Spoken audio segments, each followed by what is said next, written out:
Now, why are we here tonight?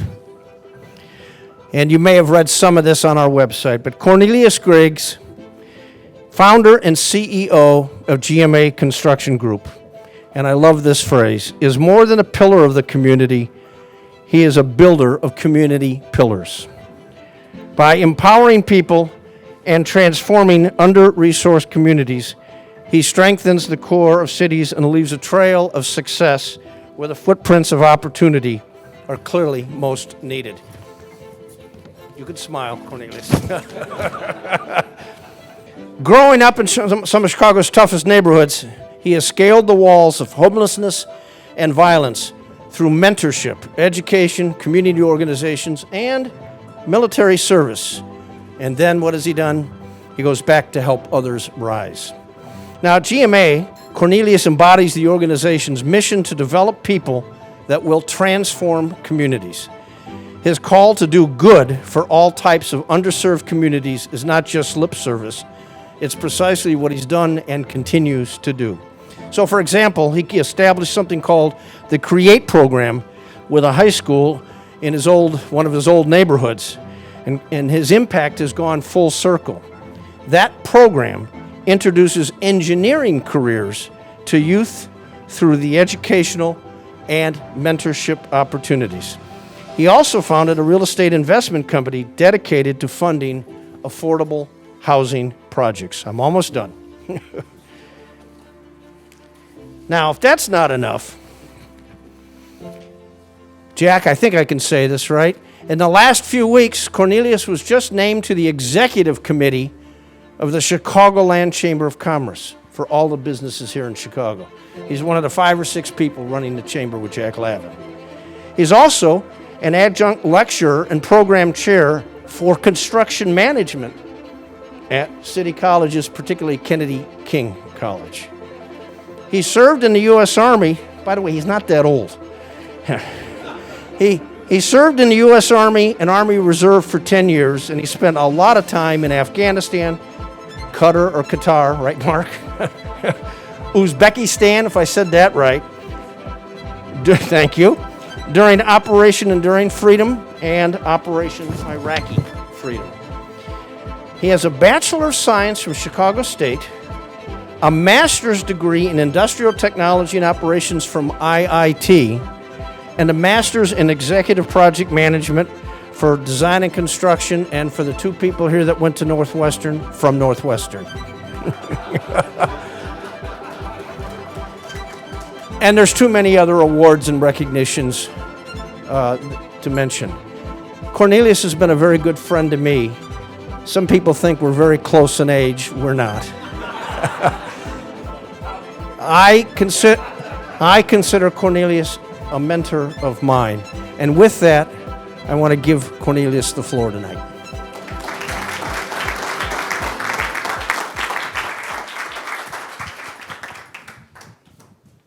Let me test my mic testing. I'm gonna take this stage since Pat, wanted to put a stage here to have me stand on. He said I was too short. So they built this stage for me. I'm sure my cousin will get a laugh out of that later. But I want to thank Pat for putting this together. Thank you for the introduction. Mr. Cermak, thank you for being a friend. Thank you for helping me build my business. And thank you for the opportunities that you have afforded me in conjunction with being your friend. So we lean on the shoulders of all of the folks around us. And we don't do this alone.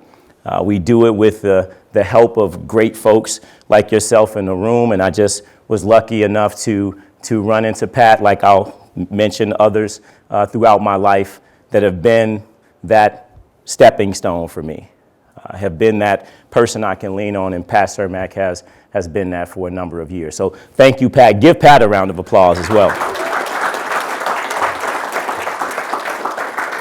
So you're probably wondering, why the heck am I on this stage? Well, primarily because Pat told me this was a fireside chat. We were going to be sitting here in 2 chairs. He's going to ask me 5 questions and I would be gone. Well, I show up for the run through a few days ago, and Pat says, "Oh, no, that's not what we're doing. We're going to have like a stage, and we're going to have you in front of all these people, and you are going to tell your life story and how it's impacted you and how it impacts others." And I said, "Well, Pat, that's not what we talked about." But fortunately, I have become more comfortable over the years with telling my story. For a long time, I was ashamed of my story. And I didn't think my story would help me get into rooms. I felt I had to be what everybody else wanted me to be. But one day, I woke up, thank goodness I did, and I realized that my story is a unique one, but common in the places that I've come from. And I realized it's my story that has provided the foundation for me to be where I am today. We all have a story. We all come from places. We've all been through challenges. But mine has helped me accomplish some things I never thought I could accomplish in my wildest dreams. When I tell you where I was 25 years ago and where I am today, it'd be hard to believe. But I've made a lot of progress. And in the process of making progress, I've made it a point to ensure that I help others along the way. So I'm Cornelius Griggs. I'm the president and CEO of GMA Construction Group. GMA Construction Group is built on building communities, developing people, and transforming communities. We focus on affordable housing, healthcare, and education. And the reason why we focus on those three market sectors is because in the communities I grew up in, those were the three sectors that we struggled in our community. Bad affordable housing, horrible health care, and underserved education. So I wanted to build a company that focused on that. So I founded GMA Construction Group in 2009. In 2015, I scaled the firm. And today, we are nearly 100 folks strong in 5 different cities performing affordable housing, healthcare, and education work across the country. We are in communities, changing lives of people who live, work, and play the same way I used to 25 years ago. But where did I come from? Well, I came from humble beginnings. Was born in 1981, so I'm not as old as Pat tries to portray me to be. But I did turn 40 last year, and I'm on the brink of 41. But I was born on the west side of Chicago in a little community called Austin. And in the 90s, Austin, as it is today, was a very challenging place to live. But fortunately, I had a grandfather and a grandmother who shielded me. My mother was 16 when I was born, so she was still a young woman herself. My daughter is 17. She will be sitting here in a second as soon as her and my wife decide to show up. They don't like to hear me talk, clearly. But she was 16 when she had me. And I can only imagine now having a 17-year-old daughter what that must have been like. But my grandfather was a fixture. He was the longest serving National Guard member at the time in the Illinois National Guard. I used to see him in his uniform when he would put it on and show me. He used to call me Little Sergeant. And he instilled in me values and ideas at a very, very young age. He wanted to make sure that regardless of the environment that we were living in, that I still had the same confidence, the same posture as those I would encounter in the world 30 years later. And to this day, those things still are still with me. So in 1988, my grandfather passes away.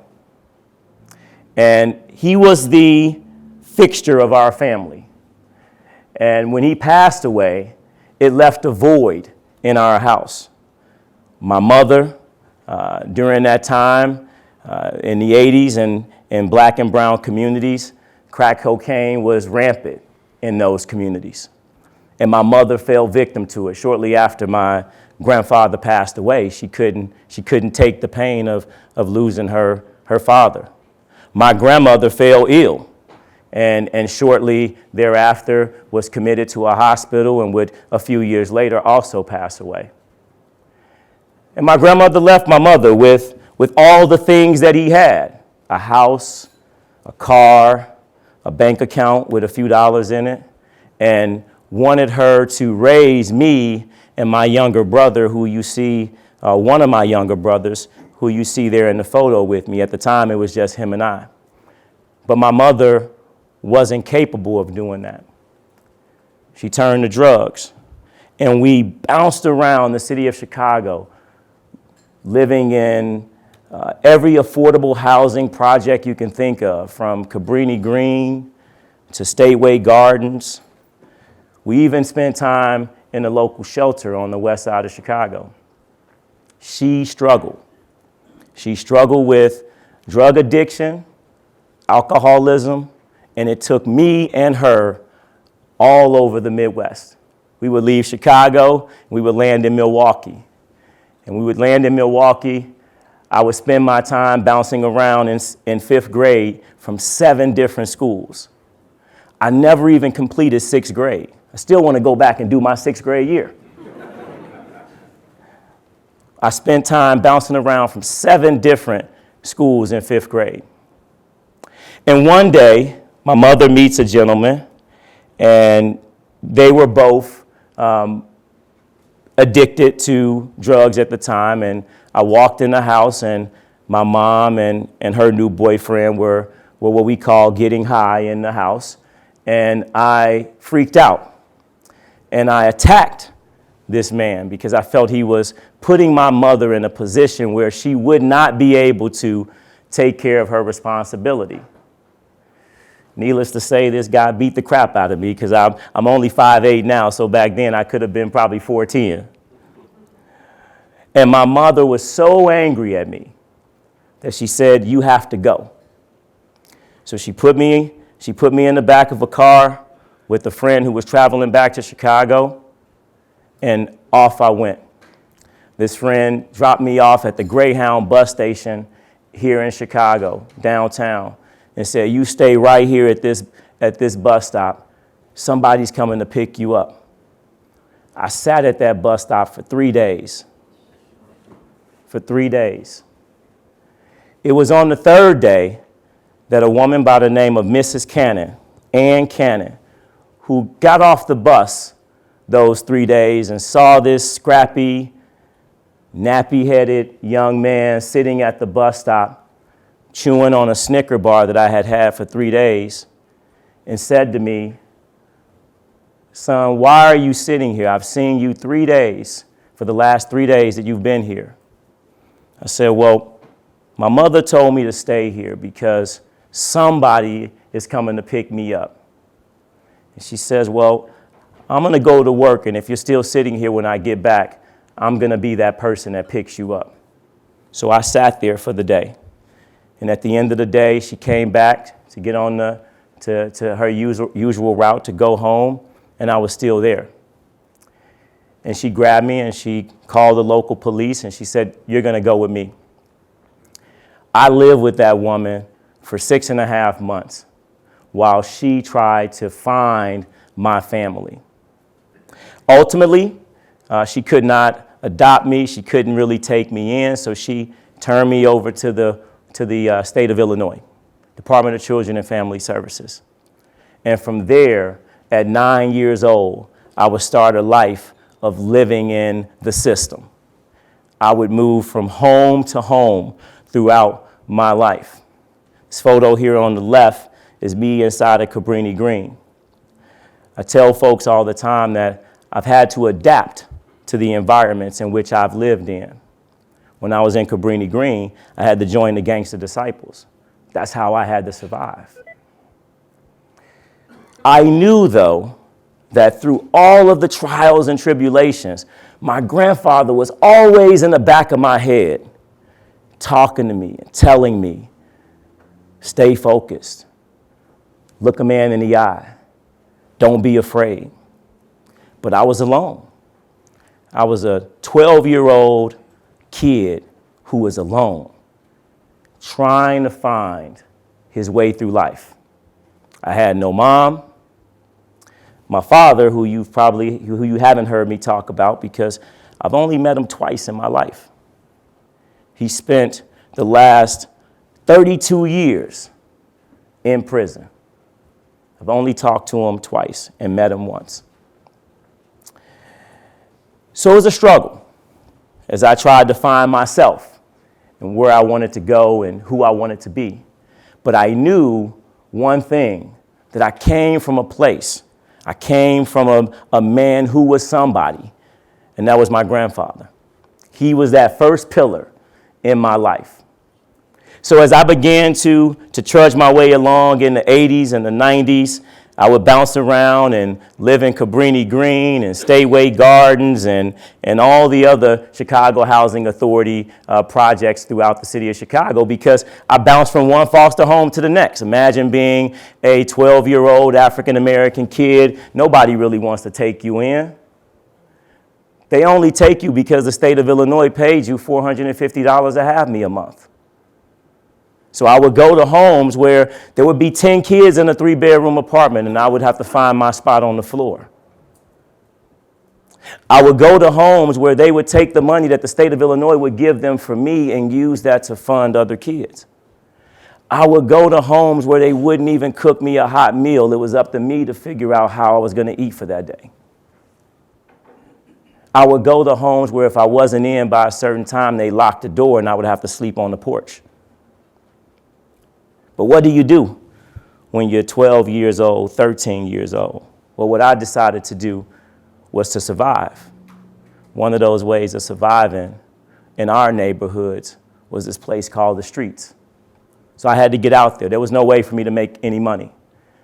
There was no job waiting for me. There was nobody there to give me an internship.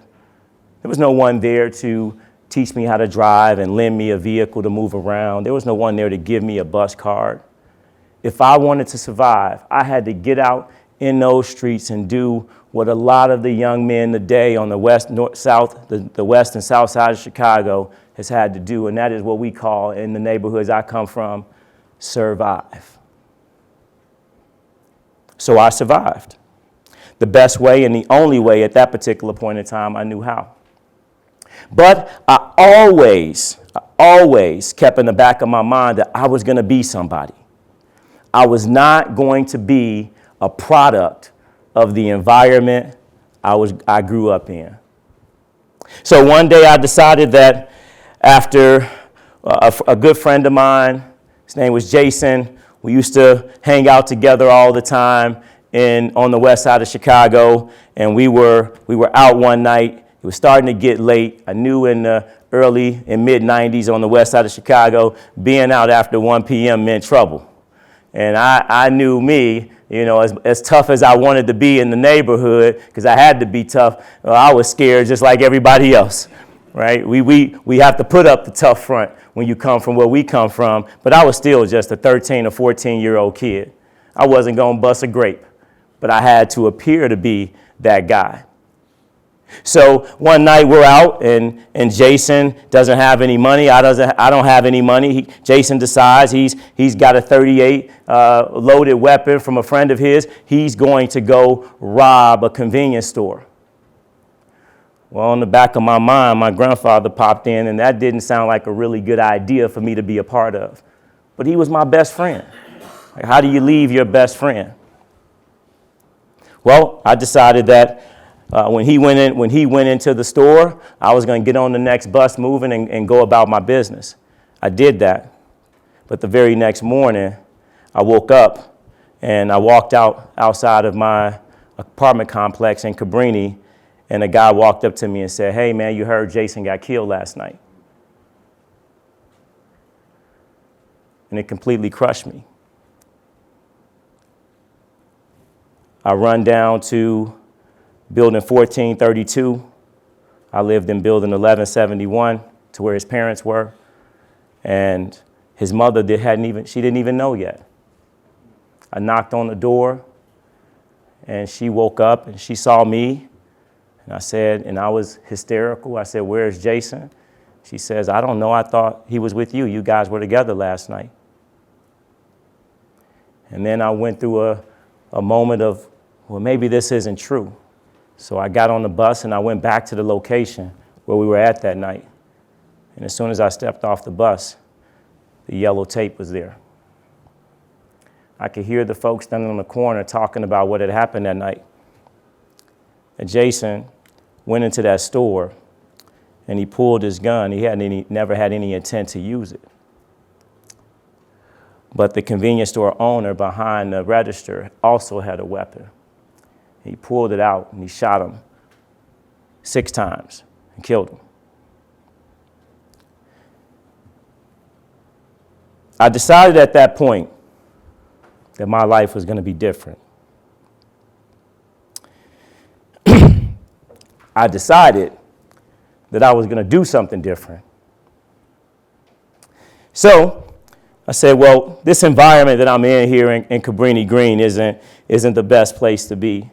I got to get out of this environment. But how do you do that when you're 14 years old and you're a ward of the state? So my caseworker would come to see me on a monthly basis, and I said to my caseworker, I said, I need to find somebody in my family. I'm sure I have a family too.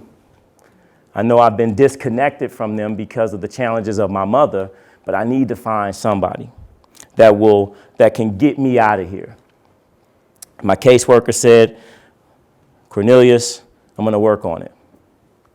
Well, what I didn't know and what I learned later was that caseworkers back then made about $31,000 a year. So they only dealt with you between the hours of 9 and 4. After that, it was over with. But they also had hundreds of caseloads. So I was just a stop that day. Right? Little did I know, I thought this person cared about me and was going to go out and find my family, but I was numbered 27 on her list of 75 people she had to see that day. So once she checked in, and as long as I was breathing, and as long as I didn't look malnourished, she signed off that everything was good with Cornelius Griggs, and off she went. I didn't see her again for another month. She wouldn't return my phone call and wouldn't answer her pager.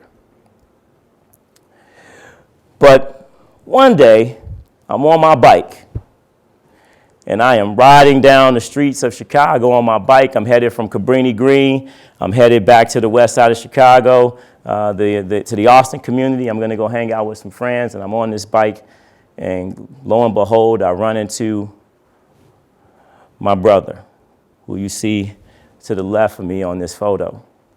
Well, when my grandfather passed away, me and my brother got separated. My brother's father, who was a very decent and honorable man, came and got his son. But he couldn't take me. My mother wouldn't let him. My father wasn't around. So my brother, my second youngest brother, had the fortunate opportunity to be with a sound family. And just one day I happened to be riding down the streets, and I run right into my brother and his father. I didn't recognize them, but he recognized me at 14 years old and said, Cornelius. And I turn around in the convenience store and I look at him and I recognize him, but then I see my brother. And I run and I grab my brother. I hadn't seen my brother in almost 8 years. So he took me in. And he turned me into this guy you see on the right. He took me out of Cabrini Green and out of Near North High School and shipped me over to Steinmetz Academic Century. The guy you see on the right is Gary Chico. He was just in here. I told him I was going to show this photo. But when I got to Steinmetz Academic Century, I decided that I was going to do something different with my life, right? Because a few years later, I was this gangbanging guy right here on the left. I was the guy that you didn't want to see in the neighborhood. I was probably the guy that, or hung with the guys that do things that I don't want my daughter in the front row to hear. But that's who I was. But I had the ability to be somebody different. and that's the gentleman you see on the right. So I got the STYMAS, and I joined ROTC. And many of you are probably familiar with JROTC, but it's a program that they have in Chicago public high schools. They get you in the place of the military, right? You get to do all the things that soldiers do. And that was appealing to me. And the reason why it was appealing to me was because my grandfather was a soldier. And he used to call me Little Sergeant. So I joined ROTC. I felt ROTC would keep me focused and keep me out of the element that I was so used to being a part of. It would also introduce me to some new folks. That travel from the west side of Chicago to STYMAS Academic Century is one I remember fondly, because I was able to come out of an element where the only folks I dealt with were people who looked like me, but the world is a much broader place. So when I got the STYMAS, I met folks from Hispanic descent. I met Irish people. I met folks from all over the globe, different nationalities that I had to learn how to communicate with, because I had spent 14 years of my life in an environment communicating with people who all came from the same place I came from. So it was a life-changing experience at STYMAS, but I took advantage of it. But it didn't mean that I still wasn't in the environment, because although Michael Howard, my brother's father, took me in, he also lived in the community, right? He lived in North Lawndale and Austin. So every day I walked out my house, I was still in that environment, right? Not only did he have me, but he had my brother. He also had 2 additional kids of his own. His wife, Erica Howard, took in 3 of her nieces and 2 nephews. So we were in a 3-bedroom apartment, and it was almost 13 of us in a 3-bedroom, 1,100 square foot apartment. But what they did is they provided shelter and they provided love for us and guidance. That to me meant more than anything in the world, that there was somebody every day I walked in that house that cared about what went on in my life that day.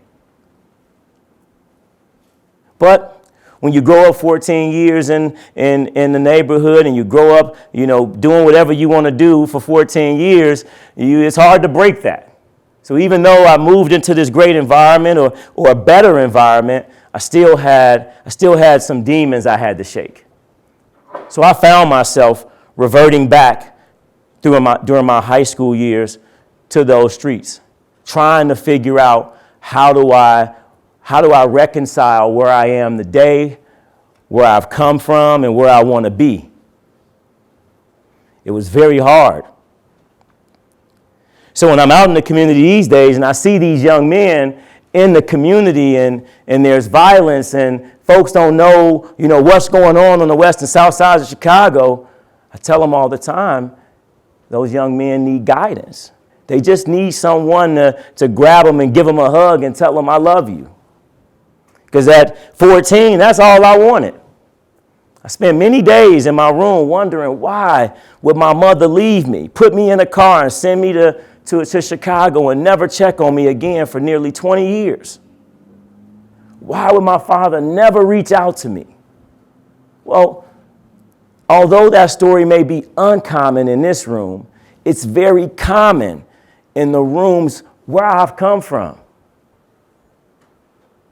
So we live with it. And as men, as young men, we have to learn how to deal with it. Some of us deal with it a little better than others, and we try to overcome.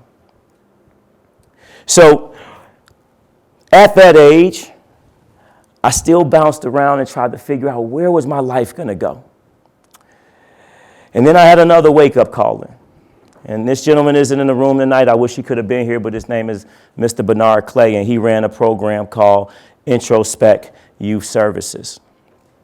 And Introspect Youth Services was a program that was in the community. It was funded by the federal government.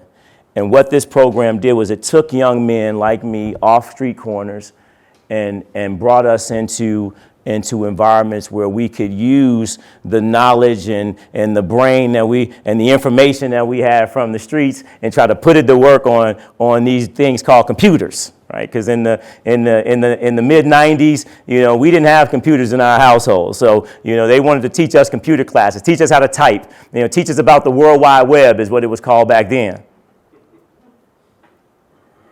And I'm out one morning and I'm headed to school, and I got my uniform on. I'm looking like I'm going places, and I run into a friend of mine on the bus.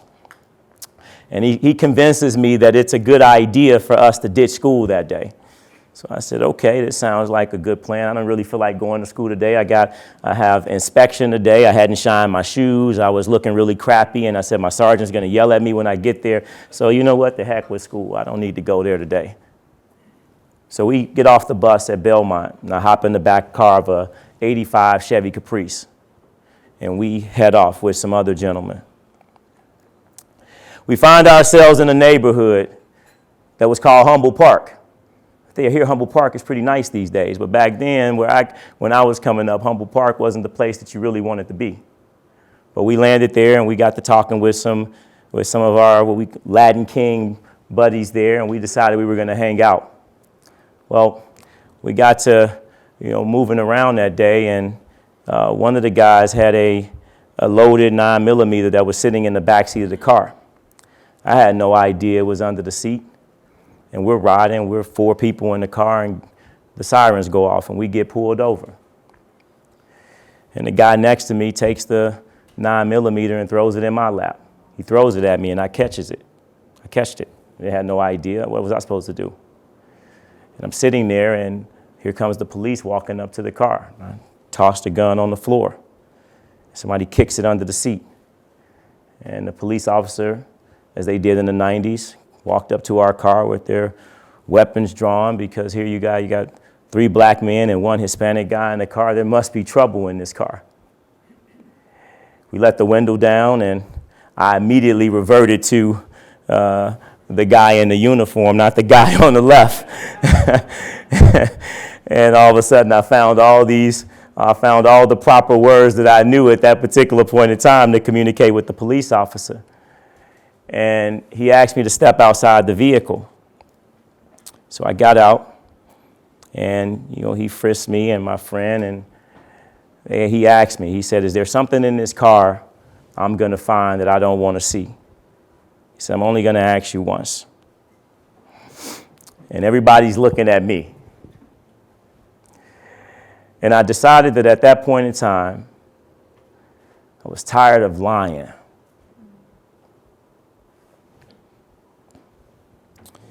So I told him, I said, under the seat, you're going to find a loaded gun. I don't know where it came from. I got picked up at the bus stop. I'm still in my ROTC uniform. And it's there. I don't know how it got there, but it was in the car when I got in the car. And he looked at me and he said, you know what? I believe you. He said, so here's what I'm going to do. I'm going to have you guys walk around that corner. I'm going to take that out of the car. I'm going to impound this car. I'm going to take you to school, and I'm sending the rest of these guys on their way. So he put me in the back seat of the car.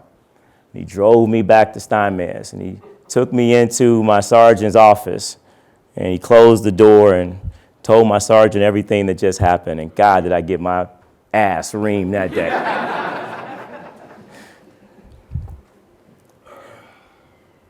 His name was Sergeant Vegas. And he's no longer around. He passed away 5 years ago.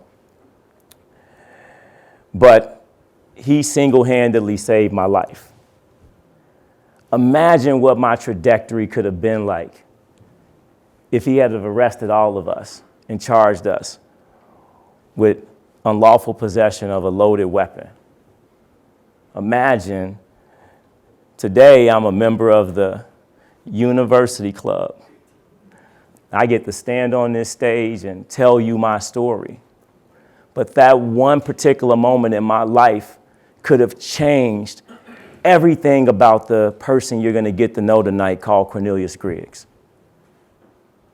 I could have just been another statistic, another number, no different than my father and my mother.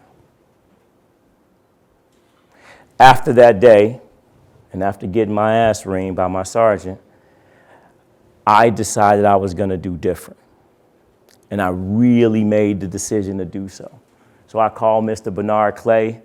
I came running down to his office, and he couldn't believe it. He's like, man, what the hell happened to you? Why are you so happy to be here today? I couldn't even get you to turn the computer on yesterday. And from that point forward, I said, I am going to do something different.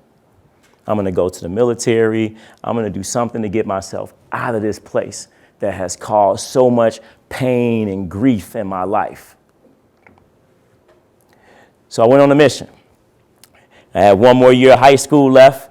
I got done with high school, and I remember sitting headed to graduation. I was just happy to graduate. I just barely cracked the 2.0 GPA. It was just enough for me to get across the finish line. I wasn't going to break any records but I was just going to be number, 499 in my class, and that was okay with me. But then someone said to me, what college are you going to? College? I don't know anything about no college. I'm not capable of going to college. Shit, I just barely got a 1.99999 GPA. And my Major Herman Shepard, who was over the command at that time for the West Side schools, Prosser, and Northwest Side schools, Prosser and Steinmetz, he was at the graduation. He said, well, have you taken the ACT? I said, well, ACT, I don't even know what the ACT is. Well, you got to take that to get into college. He says, I think you should go to college. I know you want to go to the Marine Corps, which I had already signed up. They had signed me up to the Marine Corps. Illegally, they signed me up to the Marine Corps.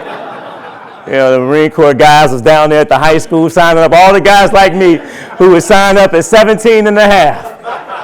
They had me signed up and ready to go. The moment I turned 18, they was going to stick that bus right outside the house. And Major Shepard said, no, you got more talent than that. I've heard a lot about you. I think you should go to college first so you could go into the military as an officer. And I said, well, I don't even know what an officer is. I just want to go somewhere where I know I can get 3 hot meals a day. They're going to tell me what to wear. I don't have to guess at what I have to put on. It's going to be the same uniform. I'm going to shine these boots. I'm going to go do the job that they trained me to do, and I'm going to get paid to do it. It took so much thought away from what my life had to be like because I spent too much time from the time I was 8 until the time I was 18 figuring out my life. I didn't get to be a kid. I wanted to go somewhere where somebody told me what to do 24 hours a day. Because I had spent my entire life at that point figuring out what I was going to do. So it just sounded like the plan for me. So why would I go to college? What happens when I get to college? Well, you got to figure out how you're going to pay for books. You got to figure out how you're going to get your lunch card. I said, that's too much figuring out for me. I've been figuring things out already for the last 12 years. But he talks me into it. He puts me in the back of his car and he drives me up to a school called Chicago State University. It was the only school at the time that would accept the kid on August, whatever it was at that particular time, after all the applications and all that stuff had went in. So he drives me there and he takes me into the admissions office and says, hey, I got this kid here, and this kid was awarded the state. So the state should pay for his school. And there was a counselor in there who said, yeah, if you're awarded the state, you technically don't have any parents, so the state of Illinois is responsible for you. So they're supposed to pay for you to go to school, and they're supposed to give you $1,000 a month stipend so you can live off of. Those are your parents. You better use them. I said, wow, the state of Illinois are my parents. That is a great thing. Let's figure out what that really means. So off I go. I go to college, and the state of Illinois pays for my tuition at Chicago State University, 100%. They gave me a book voucher. They gave me $1,000 a month. They put me up in the dorm there. I didn't have to pay for it. old good old state of Illinois kicked in for me. And because of that, I was able to start living out my grandfather's dream. Because I truly believe it was his dream. It was just embedded in me at a young age. So I would do 2 years at Chicago State University, and then I would decide that, you know what, this is still a real struggle for me. I still, living alone and trying to figure out life. I just had that itch to go to the military, so I decided I'm going to drop out of college and I'm going to go join the Army. So I dropped out and I went in and joined the Army. They gave me a $50,000 bonus. I took the ASVAB and they said, you know what, you can be we need medics. $50,000 for medics. I said, wow, that sounds really good. I'll start out as a medic. So off I go. I go to basic training at Fort Sill, Oklahoma, which is extremely hot, by the way. It's like an oven down there. So I would go there. I would do my basic training, and then off I would go to Fort Sam Houston in San Antonio, Texas. But they would train me how to be a medic.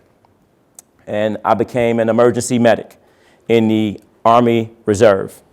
Well, little did I know, in April of 2001, after finishing up my training and heading into job training, we would have the September 11 attacks.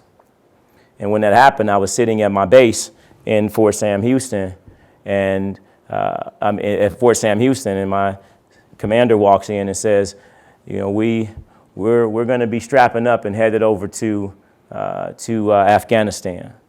And I said, oh boy, this is not what I signed up for.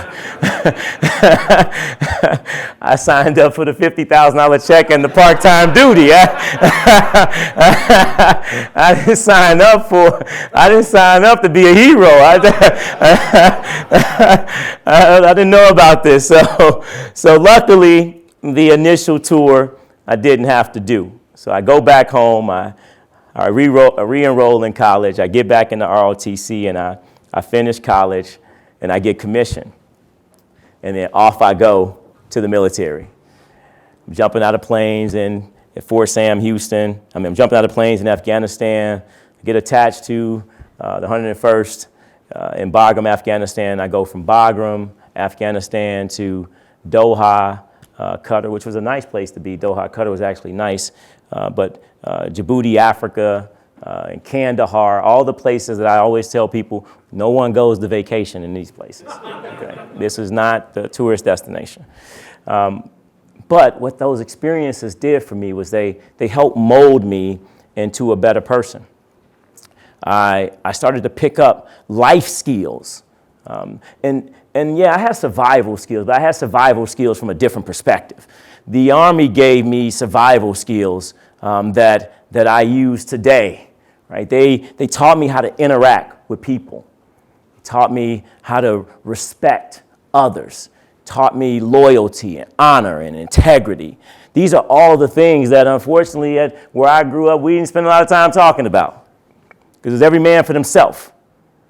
But in the military, I had a battle buddy, and it was important that we took care of our battle buddy. I lived my life taking care of my battle buddy and my battle buddies. Many of them are in this room today. So I would go and spend my time in Iraq and Afghanistan, come back home. I would join a company called Clark Construction.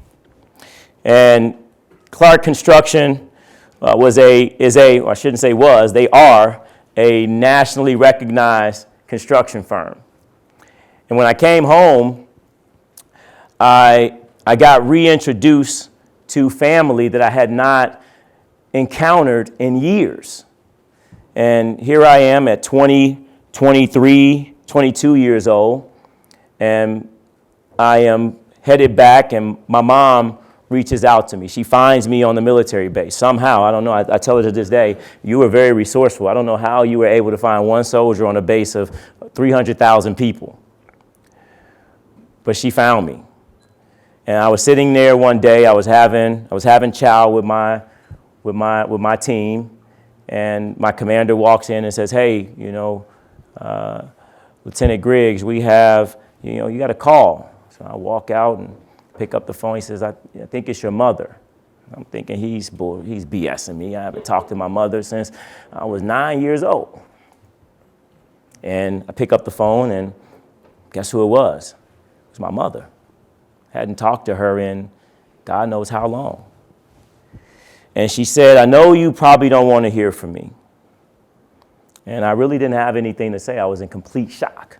I couldn't believe I was hearing the voice of my mother, who I hadn't talked to since the last word she said to me was, I'll see you when I get to Chicago. When I was 9 years old. Here I am, 22. So she said, but I know you don't want to hear from me, but you have family. You have people that care about you and they love you and they've been looking for you. And because of my own issues, I have prevented that from happening. But I need you to reach out to them. And she gave me the number of my uncle, who is the third person that has been the most instrumental in my life. And his name is Dr. James Griggs. And Dr. Jim Griggs is what they called him. He was the president of Malcolm X University. He spent time there for about 10 or 11 years. But he did a lot of other things too, and I could probably spend a whole session running down his resume, but he was a great man. But he reminded me so much of my grandfather. So I reached out to him on the phone the same day. And he said, well, when you're back in Chicago, you come see me. So I went back to see him, and he became a mentor for me. He helped me figure out life. I had no idea after coming home and getting back into the groove of things and trying to figure out where my life was going to go, how to do that. And he helped kind of craft that story for me and push me in the path of where I am today of ultimately entrepreneurship. He was a working man every day. He was the president of Malcolm X College. He worked different jobs. He was in that government sector and working every day. And he wanted me to always tell me, he says, I want you to be an entrepreneur. He said, I want you to build something that's going to be a legacy. I didn't know what that meant at 22 years old. I was still trying to figure out where the heck I was going to work at. But he was there, and he guided me and gave me all this great knowledge. And then he had a son that was a replica of him, who, at that time in my life and at that time in his life, he was out in the world making big waves, and his name was Eric Griggs. You heard about him earlier. He was the next most influential person in my life. And at that time, Eric was the chief procurement officer for the city of Chicago, and that position came with a lot of power. He was also head of concessions out at O'Hare and Midway Airport. And that position came with a lot of power. And when we got reintroduced, remember, he came to see me one day. I was working an odd job at a department store called Kmart. And I thought this was going to be my life. I said, I'm home from the military. I don't know what I'm going to do. I'm going to go work at Kmart. And I'm going to run Kmart stores. And he came in one day to see me at Kmart, and he looked at me, he said, man, this is going to be your life? You're going to be stocking groceries for the rest of your life? And I said, well, me and all my pride, I have a lot of that. And I thought, and I said, well, he doesn't know where I've come from. He doesn't know my story. He doesn't know what I've had to go through from the time I was 9 years old and to the point I am today. Who is this guy who's had everything handed to him tell me who I am? Well, it was the exact opposite. He didn't have anything handed to him. He worked hard to get to where he was, the same way he wanted me to work hard. And he wanted to challenge me. And that's exactly what he did. He challenged me. But because this life is all about relationships, I would later learn, right? We don't get places without relationships. You've gotten to where you are because of relationships. Your children are going to get to where they are because of relationships, because that's what we do for the people we love. We help them open up doors. Well, there was nobody to open up doors for me. I had to open up my own doors. Unfortunately, it just always seemed to be the wrong damn door. but Eric helped me open up the right door. He had a friend by the name of Bill Shook. And Bill Shook was the president or the senior vice president of the Midwest region for Clark Construction, who was an $8 billion construction company. Eric picked up the phone one day and called him and said, hey, I got a cousin of mine who, he just got brought back into our life. He's a great young man. He's graduated from college. He's in the military. He's trying to figure out what he's going to do with his life. He's thinking about going to law school, but I want to get him into construction. I think he needs to, experience construction and see what that's about. So Eric calls me up one day, or my uncle calls me up one day and says, hey, Eric has a job for you. And I said, well, what is the job? He says, I don't know, but if Eric got a job, you better go figure out what it is. So down I went, marching down in my suit. I dress pretty nice these days, but back then I had on what they call a Zook suit. It was, you bought it off of, you bought it down on Roosevelt Street where all the stores down there had a big pinstripes in it. That's the only suit I owned at the time. But I was going on an interview. I wanted to make sure I wore my best suit. I wear ties all the time. I wanted to have my best tie.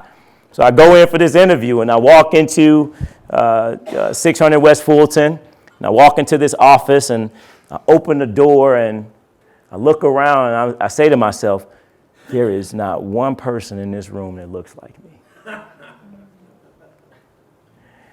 And I'm wearing this shiny suit with brown alligator shoes.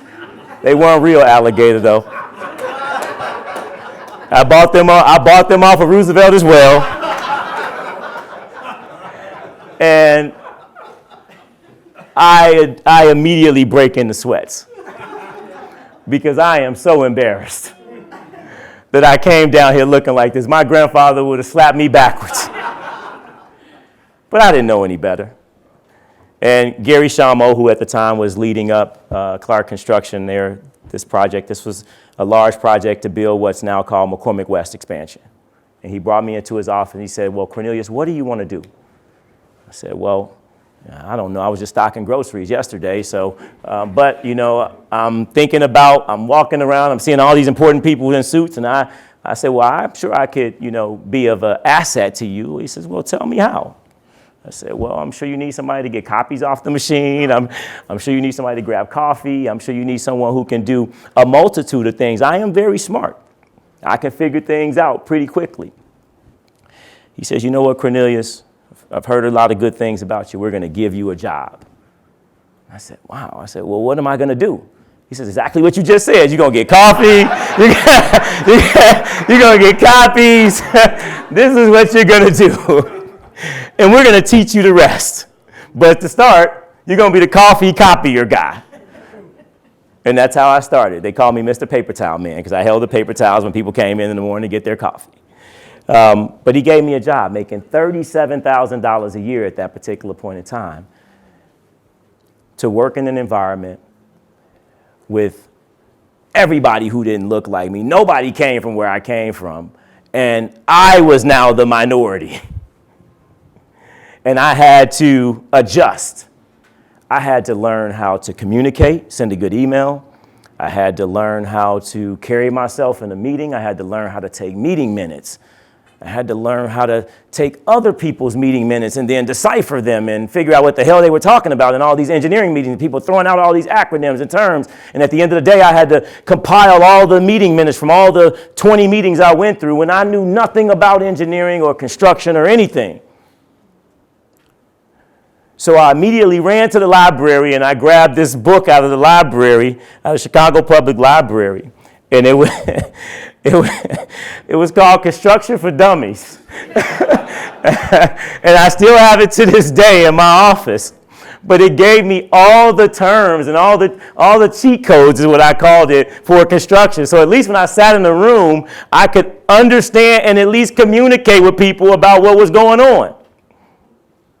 And I read that book back and forth.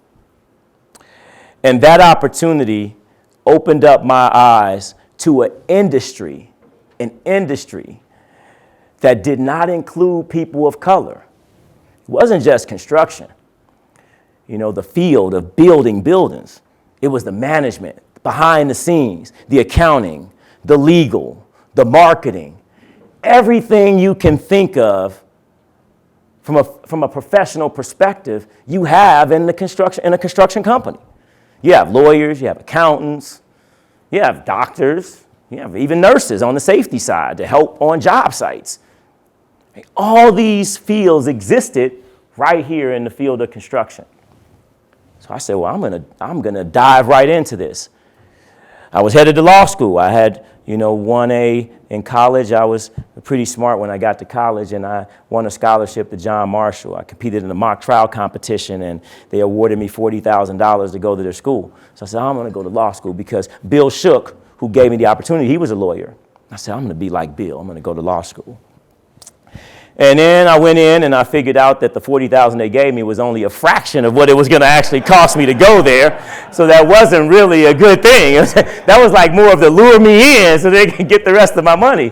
So I realized that, for the $200,000 I'm going to spend to go to law school, I don't know if that's the right investment. But I found out that Clark would pay for my tuition if I decided to go get a degree in construction engineering. I said, well, that sounds pretty good, but now I got to go take a test to get into a school that would accept me because I didn't have an engineering undergraduate degree. Well, I was working at McCormick Place. I was over there. I was the insurance guy at McCormick Place. I did all the risk management, and I worked with the safety folks. And one day I got in my car and I drove over to IIT, and I got introduced to what would turn out to be my dean and professor, Dr. Arditi, and I had a conversation with him, and I said, I work for this company called Clark Construction, and I've been there now for just over a year, and I want to get into construction, and I want to get my degree in construction management.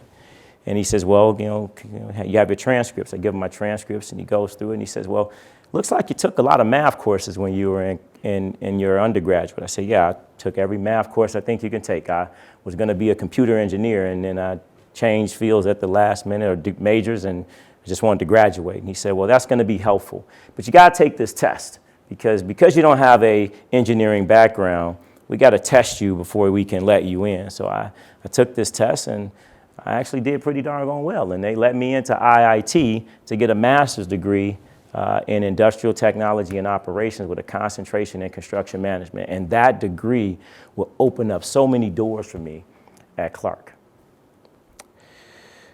But 2 years later, after being at Clark, the gentleman that brought me in, Bill Shook, would tragically pass away in a car accident. It just seemed like every time I got a door open in my life and a person who cared about making something happen for me, it would, one step forward always turn into 3 steps backwards. So Mr. Bill passes away, and things kind of get shaky for me at Clark. And I decide, though, because I've built up all this great experience, that maybe I am marketable. So off I go. I join Walsh Construction. And Walsh gives me a job, and I go and I start building buildings for Walsh Construction. I land at the Tides, which is a 52-story building downtown at 360 East South Water Street. And then I build the Shorehand, which is right across the street from it. And then, of course, the recession happens, and Walsh ships me back to the office, and they say, we're going to turn you into a lead estimator. So they turn me into a lead estimator. Now I'm estimating jobs all over the country. I'm still sitting in rooms where there's nobody in the room that looks like me. It bothers me. And it starts to eat away at who I am, because now I've spent nearly 8 years of my life adapting in environments, and I said, I feel like I'm losing myself. I want to get more people in these rooms so they can experience the same thing I'm experiencing. So with the help of my cousin again, Eric Griggs, I started a program called Associate Science Degree in Construction Management at the City College of Chicago. He calls me up and he says, hey, I am now the provost over at City Colleges, and I want to create a program that's going to introduce young men and women from minority communities to the field of construction management, and I need you to help me write that program. So I helped him, and he took the charge, and off the program went. And to this day, I chair that program, and I've graduated over 100 African-American men and women, 26 of whom have worked for me in my very own company. I've introduced them to a field that has kept us out for such a long time. Thank you. But my ambition didn't stop there. I was at Walsh, and Walsh treated me well. I have nothing bad to say about Matt and Dan Walsh. They were great to me. They put me into a leadership program, and I went to Notre Dame, and I got all these great business courses there, and they introduced me to the community we live in, Beverly, and my daughter went to Christ the King High School. My son Christ the King Elementary School, and my son goes there. My daughter's headed to college. That's why my mind is thinking about college these days. I got a lot of things to figure out with her. But my son is there, and it opened me up and introduced me to a community of people who took us in, and at that time, I was a single dad figuring out life. I had my daughter, and her and I were, like hand in glove. Everywhere I went, she was there with me. I was teaching in classrooms when she was 2 years old. I sit her in the corner, and she would sit there and watch me teach. But what I learned from that is that you have to be resilient, and you have to figure out ways to move forward, and you got to have opportunity in front of you. So I wanted to give back and provide that opportunity. So one day I'm at Walsh, and I have students who are graduating, and I go to the HR manager and I say, hey, I have these really talented students that are all looking for internships. Can we get them a job? And she looks at me and she says, no, we only hire students from Michigan State, Purdue, and Notre Dame. And I said, well, there ain't no damn black students at Michigan State, Notre Dame, and the other schools you're talking about, not in construction management. Like, if we want to be strategic, we want to be targeted with diversity, we got to go to where they are. We can't expect that they're going to come to us. And she thought I was a radical or something, like I was, trying to be Malcolm X or somebody. And I said, I just wanted to get people exposed. So then I realized, I said, well, the only way for me to do this is I have to start my own company. Oh boy. So I call up my best friend from college. Her name is Erica Kirkwood. She's sitting here in the front row, and she's now my vice president and general counsel, and this was in 2009. I said, I'm going to start a construction company. And she says, Cornelius, you can do whatever you want to do. This is why she's my best friend. She always tell me, I can do whatever the hell I want to do. She said, yeah, you go right ahead. You could start that company. I said, well, I need some money. She said, well, you got to figure that out. I don't know how you're going to get the money. but you can do whatever you want to do. So off we go. She sets the company up for me in 2009, and it was probably the worst time to start a construction company, and we go plugging away. But I realized it wasn't a good time to start the company, so I said, I better keep my day job. And I stayed at Walsh for another 4 or 5 years, and in 2015, I left Walsh completely, and I opened up our office for GMA Construction Group. And my office started with myself and 4 of my students. I gave them the opportunity that Walsh and no other company around the city of Chicago would give them, because they went to city colleges, which was frowned upon, and they were black. Simple as that. So I said, I have a responsibility to give them an opportunity. And now today, Walsh and FH Passion and Power and all those firms hire our students from our program. They recruit them before I can get to them now. I can't even get them anymore. They don't want to work for little old me. They'd rather go work for Walsh and Power. But that's a beautiful thing. But it all started with me and that hard hat on my very first project. So what have we done since then? Uh-oh, what's going on with my plugger here?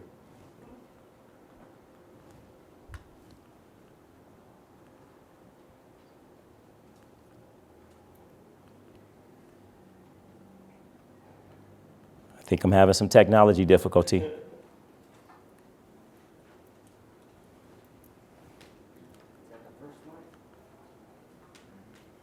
Yeah, went back to the first slide. Sorry about that. There we go. Got it. Perfect. So then I would go on this journey of transforming communities. And it was what I wanted to do. It was what I feel like God put me here to do. And it was make our communities better. I would take my story to Capitol Hill. When I mentioned Mr. Bernard Clay, who was a mentor of mine. He's part of a program called Introspect, which is part of a larger program called TRIO programs. And you've probably heard of Upward Bound, Ronald McNair, those programs. And the folks at the national level heard about my story, and they said, you know, our program is meant to serve young men and women, black and brown men and women in these communities, and your story is just phenomenal. We want you to come down to Capitol Hill or come up to Capitol Hill and tell this story. They want to hear it. So I took my story to Capitol Hill on Martin Luther King Day in 2015. And that's me on the left, telling my story to 24 senators on the Hill. And the purpose of me doing that was to ensure that TRIO programs received $50 million in additional funding to help targeted men and women in communities like the ones I grew up in. But more importantly, I wanted to have those dollars directed to City Colleges of Chicago and other programs that offered programs in construction management, because it's one thing to have the construction management program, and I taught all the classes in the construction management program for the first 5 years of it because we couldn't afford to hire any other professors. So I taught the estimating, I taught the accounting, I taught the legal, and sometimes I would ask Erica to come in and give a couple courses, a couple lectures. But I wanted to get folks involved in this field. From that, I would go on and Governor Bruce Rauner would give me an award back in 2016 for the contribution I had made in the industry of ensuring that black and brown men and women had opportunities in the field that for so long had kept us out. It was important to me. And then to this day, which is probably the best award I've ever received, came from Jack Lavin in the Chamber of Commerce when I was given the James Tyree Award. I always brag that it's the first time somebody ever paid me to take an award. But $50,000, I loved it. And I loved the award, and I loved competing for it. But more importantly, it catapulted my business to a platform in which is the one I'm standing on today, to be able to talk to you and share this story. My beautiful wife, who I married 3 years ago, we were together when I was given the Small Business of the Year award. And we started to build this business called GMA Construction Group, where my entire leadership team is African American. It's important to me to make sure that we're very diverse in our company. But I wanted to build a company that had the roots of the places that I've come from, because we don't see that. It's very powerful for my daughter and my son to be able to see that we are a people and we are someone. Mayor Rahm Emanuel, former Mayor Rahm Emanuel, had a great relationship with him. And then I would make the cover of Who's Who in Construction with the Blue Book, which is another big accomplishment. But in this mission of not just transforming people, but developing communities, I wanted to give back to our communities. So these projects that we do impact communities. So in 2021, I decided I was going to be more than just a contractor. I'm going to become a developer. And I called up my good friend Pat Cermak, and I said, I want to go after this development opportunity. And Pat, being the friend he is, he said, Cornelius, whatever you're going to do, I'm going to support you. I said, well, I need your architecture group to help us at White & Company, put together a vision led by Jim Marks, who's here in the audience as well, to design something that's going to transform this neighborhood I grew up in called North Lawndale. I want to put something on that corner that folks have probably never seen before. And I said, I need somebody really good who can help me out. And Pastor, I got the perfect person for you. And that's how I met Jim. And him and I got to going and talking, and weekends and nights, and I had all these big visions. He had to tone me down a bit because he kept saying, I don't know if you could pay for that.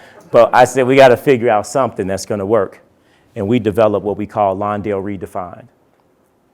And Lawndale Redefined will be a development project in North Lawndale paid for by the city of Chicago and IDA and some other folks that will help us put 60 units of mixed and affordable housing, along with a technology center that will be operated by City Colleges of Chicago, and a bistro and a dine-in restaurant, to bring all of these things to a community that has not had, that experience before.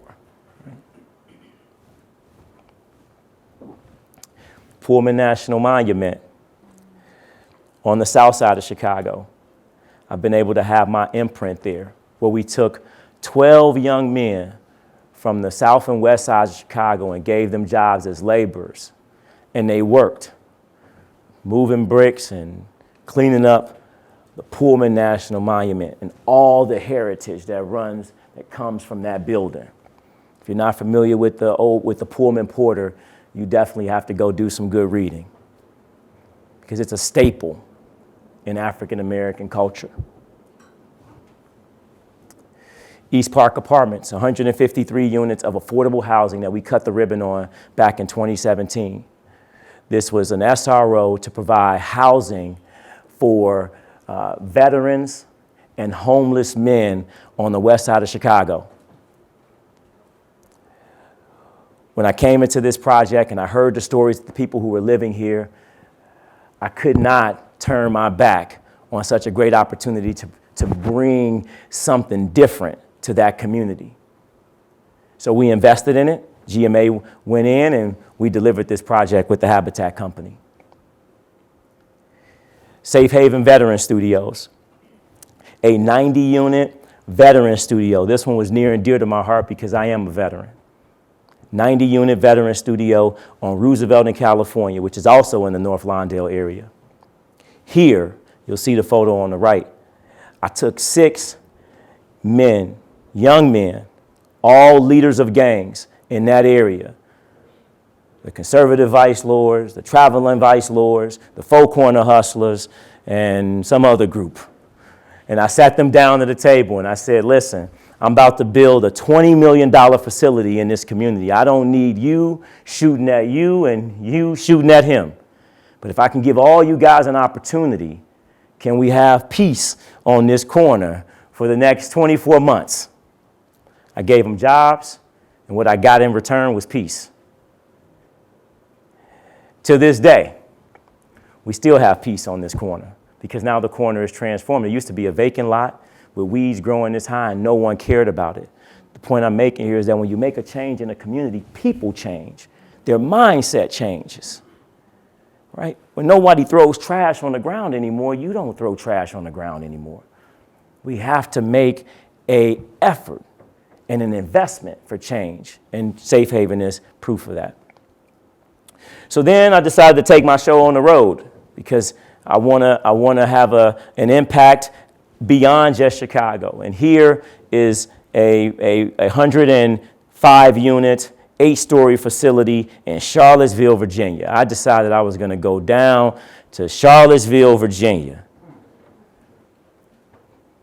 If you don't know the history of Charlottesville, then you got to go read on the history of Charlottesville, because just a few years ago, it's where the Klan decided they were going to march. So I went to Charlottesville, and the housing authority there was not investing in affordable housing for seniors. And I met a young woman who was here in Chicago, and she was meeting at the Chicago Housing Authority with then Director Eugene Jones, and they were talking about investing and reinvesting in affordable housing in the city of Charlottesville. And they wanted to have someone come consult with them because they didn't trust the process and the government there. So Eugene sent them over to my office, and I had a conversation with them, and I offered them advice. I had no interest in going to Charlottesville to build or renovate affordable housing, especially taking on a $25 million opportunity outside of Chicago. But I grew an affinity for the people. They were like me. They were like my grandmother and my grandfather, and they had band together to raise money from the Dave Matthews Band and all these other places who had given them millions of dollars to help them fix their home. 105 units of senior living. And they said, Cornelius, we don't trust anybody.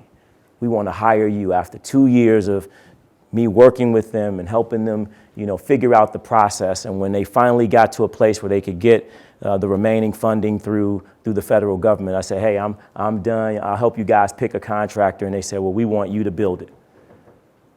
And off we went. We're currently 50% through construction, and in November of this year, we're going to move in 105 new residents into this facility. Harrison Square, which is the old Cook County Hospital, again, took a group of ex-gang members from the west side of Chicago and gave them jobs, making $92 an hour as laborers working for me for 8.5 months. Changes the lives of people when you give them great opportunities. And we transformed that facility, 71,000 square feet of it, into a state-of-the-art healthcare and office suite for the Cook County Health and Hospital systems. Because of that, we're now going to do another 80,000 square feet of renovation at the City Hall building for the Cook County. So, at the end of all this, the little guy on the left holding the baseball with the dirty pants on, trying to figure out life, never really knowing where he was going to go and what he was going to do. The kid that was left at the Greyhound bus stop, found by Mrs. Ann Cannon, mentored by so many others, has turned into the gentleman that you see on the right, standing in front of, on the very site where I once lived at Cabrini Green, now building replacement housing, 48 units, $14 million on Halsted and Schiller, which is prime real estate to live these days. Wasn't as prime as it was when I was coming up there, in the photo on the left. But it is a full circle. And the reason why I tell that story, because for so long, I was ashamed to tell my story, because I didn't think people would accept me. I would walk in the rooms, and the new friends that I would meet had parents at home who were educated. They had went to great universities, Yale and Harvard and Stanford. Well, I barely got into Chicago State University. I definitely didn't want to tell them that the kid on the left is who I really was. I left it to their imagination to think who I was. But today, I share that story because I'm no longer afraid of the person I was, and I'm only encouraged by the person I've become and excited about the person I'm going to be. But there are so many people, young men and women, right now on the south and west side of Chicago, as I mentioned earlier, where this story is not uncommon, but it is common. And I get to stand before you today as a member of the University Club. I love the facilities here. I get to enjoy them, and I get to meet great people. But there is another world on the west side of and the west and south sides of our city that need people like me and people like you to invest in it, to give back to it, to offer your time, to offer your wisdom. Because we're not going to beat crime in our communities by locking up all the young men like me. We're not going to solve crime by sticking them into the Cook County jail system. We're not going to solve it by locking them up every time you pull them over, because that could have been me. How we solve it is we make a positive investment, an intentional investment into those communities, and we save as many of them as we can so that they could turn out to be me. And those that we can't, we just have to pray for them. But we have a responsibility. I hope today that my story and what I've shared with you today helps you realize your responsibility, what you have in this room and the power that you have and the people that you impact on a day-to-day basis, those individuals that you come in contact with. Share my story, spread it with them so that when they are in the boardroom and they are making decisions about things that don't just happen within the loop, but affect what happens on the south and west side of Chicago, maybe they'll do it with a little bit more compassion. I want to thank you for giving me your ear today. I enjoyed it. I hope you enjoyed it. I'm going to open up the floor for any questions, comments, but I truly appreciate it. Pat, I want to thank you again for allowing me the opportunity to share this story. Again, as I said before, it's not one that I have always wanted to share, but I've become more comfortable with sharing it, because I believe it needs to be heard. Thank you.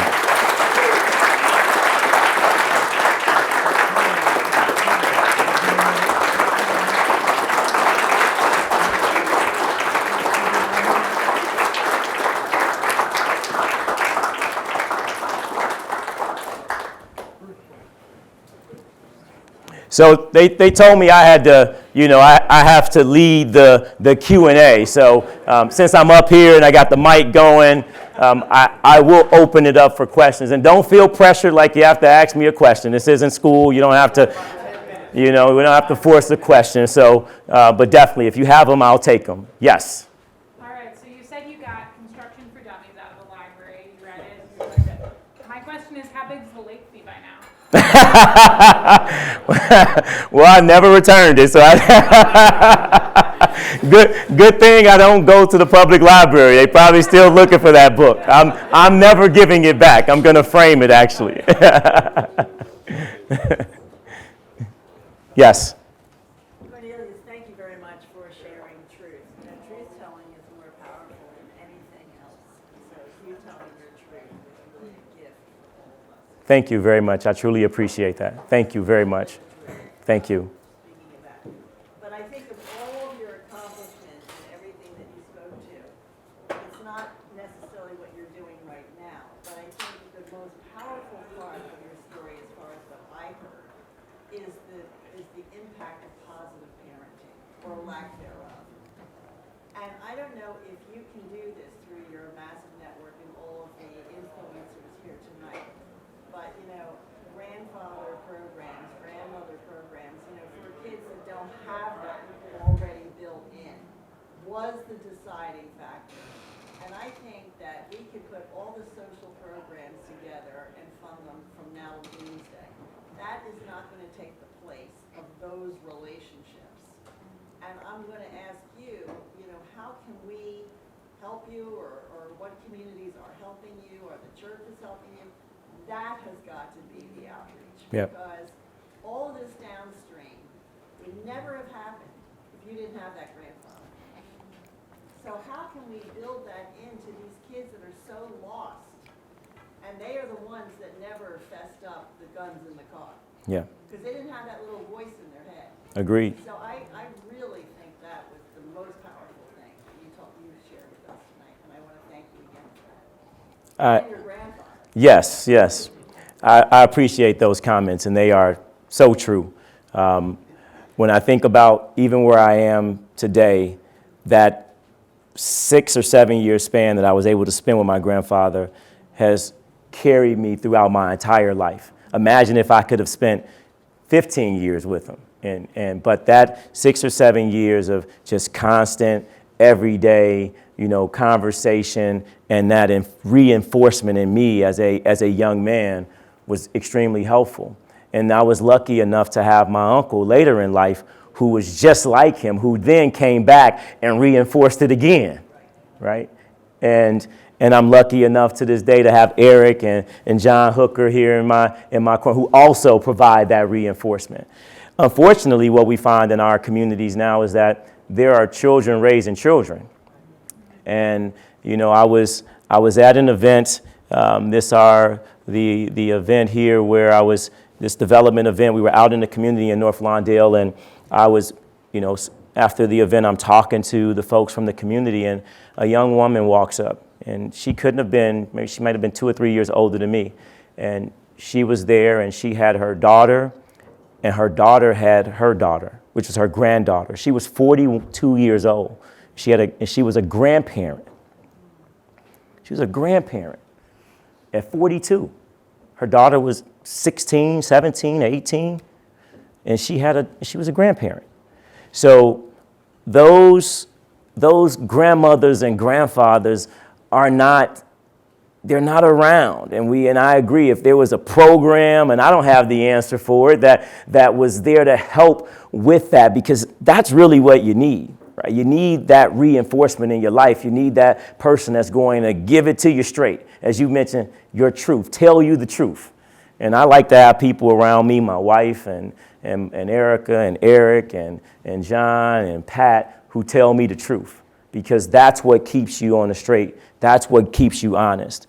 That's what made me fess up to that day in the car, was my grandfather in the back of my head saying, time to tell the truth.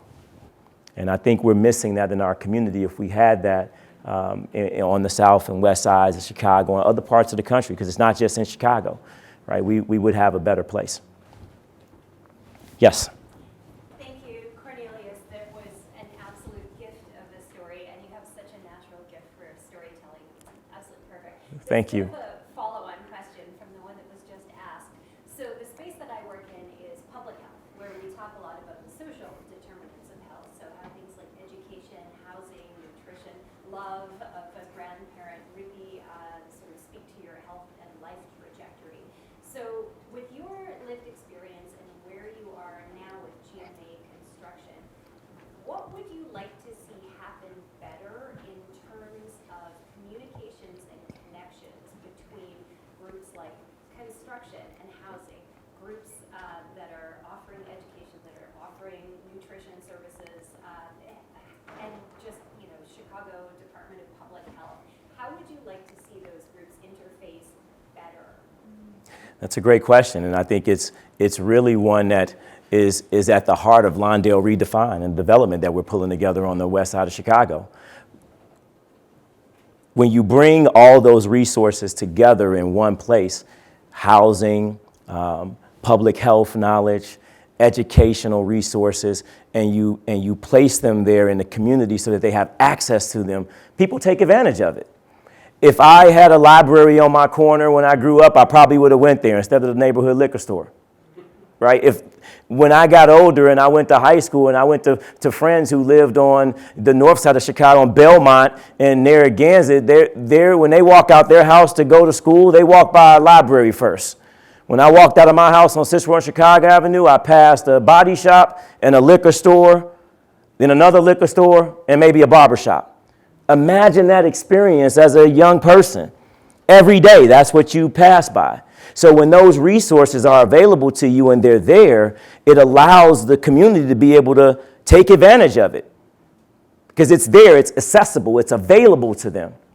So Lawndale Redefined wants to bring that to our community. It wants to create a technology center, an art center that allows Department of Public Health to come in and rent our space and utilize it and talk about public health safety to the community. Right? We want to bring in Chicago Public Libraries and do a book giveaway. Right? When you bring those resources into the community, it allows people to have an experience that they've never had before. Right? You can't expect someone to do something that they've never done and you don't even give them the resources to do it with. That is the challenge that we have. And it has to be meaningful investment. This didn't just start 5 years ago or 6 years ago with Lori Lightfoot or Rahm Emanuel. This was in the 90s, it was in the 80s, it's been in the 70s, it was in the 60s. It's been a long time coming. So yes, when we bring those groups together and we are intentional about it, that is what then creates kind of this catalyst for change in our community.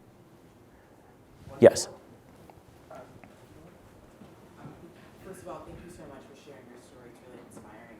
You've accomplished a lot in your life. What would you say was your proudest moment in your career? Well, so in my life, my proudest moment is the young woman I have sitting here in front of me, my daughter, who I love and care about so much, and then marrying my beautiful wife.